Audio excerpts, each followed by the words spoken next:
Welcome back to your new favorite roofing channel. This is Rome Bailey, aka the Bald Roofer.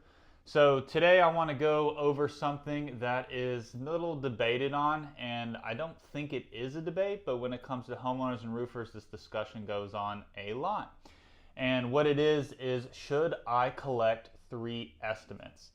So I'm going to give you guys both scenarios when I think you should collect 3 estimates, when I think you should not collect 3 estimates, and also one exclusion that pertains to not collecting 3 estimates.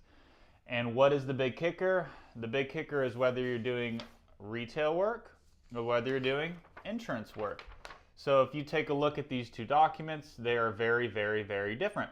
While they are both line item breakdowns, one is written in our CRM system, which can be written also depending on the roofing contractor using in a whole bunch of different CRMs, and one is using a system called Xactimate. Xactimate and Symbility are the only 2 systems that I am aware of that insurance companies use to write insurance scopes. So what is the big difference? We're going to start with insurance work because that's going to be a little bit more of an in-depth talk. When it comes to insurance work, what I always advise people to do is work with a contractor that is familiar in working with insurance proceeds. And why? Why not just collect 3 estimates, send these 3 estimates to the insurance company and pick someone in the middle? I'll give you a couple reasons. One of the main reasons is because not every roofing contractor is going to be putting the exact same material back on your roof. While yes, it is insurance's job to pay for like, kind, and quality, and that's how they justify their prices, me personally, if a homeowner has a 3-tab shingle, I do not want to put a 3-tab shingle back on the roof. I want to upgrade them to an architectural shingle. Why? Because I don't want to come back in 5 years and fix anything. And I may catch some flack for this, but upgrading somebody to an architectural style shingle is not that big of an upcharge. And it's something that most roofing contractors in this day and age should be comfortable giving a homeowner for 3-tab insurance proceeds. So one of the biggest problems I run into is when a homeowner asks me for a retail estimate and they're doing insurance work, well, at the end of the day, if they don't want my help with the insurance work, that's fine. I can just be a roofing contractor and write you an estimate. However, when I write up this estimate like this, and I'm going to write for line items that are different than what's on your roof, that don't match like, kind, and quality, or when you send my retail estimate to an insurance carrier, they're going to say, hey, I can't justify this architectural style shingle, I can't justify this synthetic felt. That price is higher because they're using different materials. Now on the flip side, if I write up an insurance scope using Xactimate or Symbility, like, kind, format to whichever carrier that I'm needing to send this to, then yes, it gets passed through more easily and they can justify the prices. Another big thing when you're working with insurance is if I write a retail estimate and you're doing it for the insurance proceeds, my retail estimate is my price. So if there's anything else that comes up during the project, it is not my responsibility to document those damages to send to your insurance company to get reimbursed. I'm going to tell you, this is my X amount price for any surprises, for any additional plywood, and then that's going to be an additional cost on top of my retail estimate, versus if it's the insurance proceeds, we just need to document that damages, send it to the insurance company, and then wait for them to reimburse you. One other big thing that gets overlooked when people are just collecting bids on an insurance scope is, did that insurance carrier cover all the damages that you saw or that was initially reported? So yes, you may ask me for a roof quote, but in a hailstorm, a lot of times the gutters and downspouts are getting damaged. So is that also something you want me to cover as well? Is that something the insurance even notices and is covering? How is that system put together? Are they covering part of that gutter system? Because if they're joined at the butt ends, or if they're joined at a 45, you can't just piecemeal together a gutter, or believe me, you're going to run into a lot of problems. Did they cover the gutter, the window screens? So there's a lot of nuances when you're working with insurance versus just a retail estimate, because the whole goal of an insurance company and an insurance scope is to rebuild the home back to pre-storm conditions, if not better. So when there's those little nuances, it's important, if you wanting to collect estimates, that you want to have a full inspection report done and really work with that contractor and the insurance company together to make sure everything is taken care of 100%.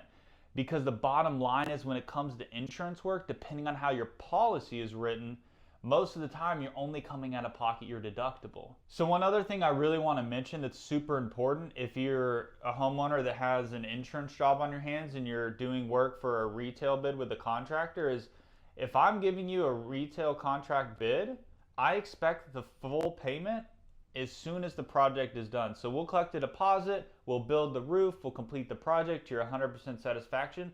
Once that job is completed, I expect the remaining funds to be paid upon completion.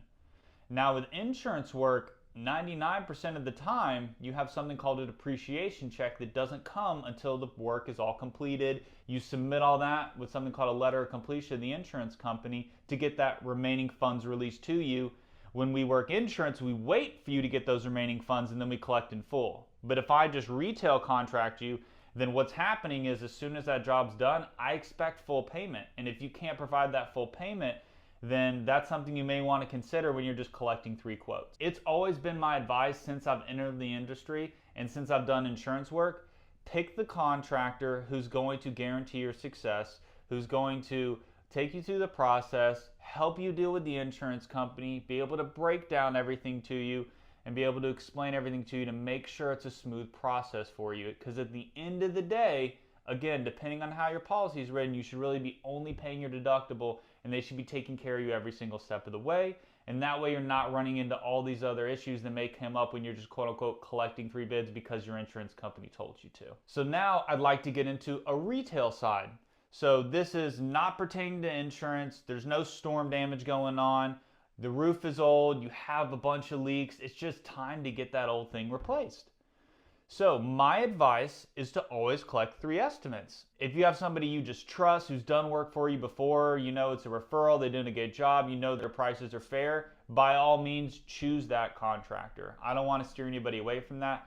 However, if it was me personally, and this is something I've not done in a long time, or I don't know somebody firsthand, if I'm getting into a project that's for $10, $15, $20, $25,000, I want to make sure whoever I'm talking to is giving me a fair price and good value. The only way to really do that is to talk to multiple people and collect a couple bids and then have them break them down so you know how to compare these bids apples to apples.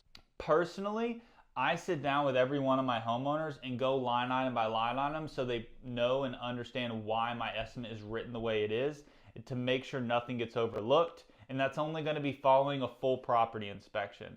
My property inspections are not just for storms, they're going to be for retail as well, because there's a lot of nuances to roofing. It's not just slapping shingles up there.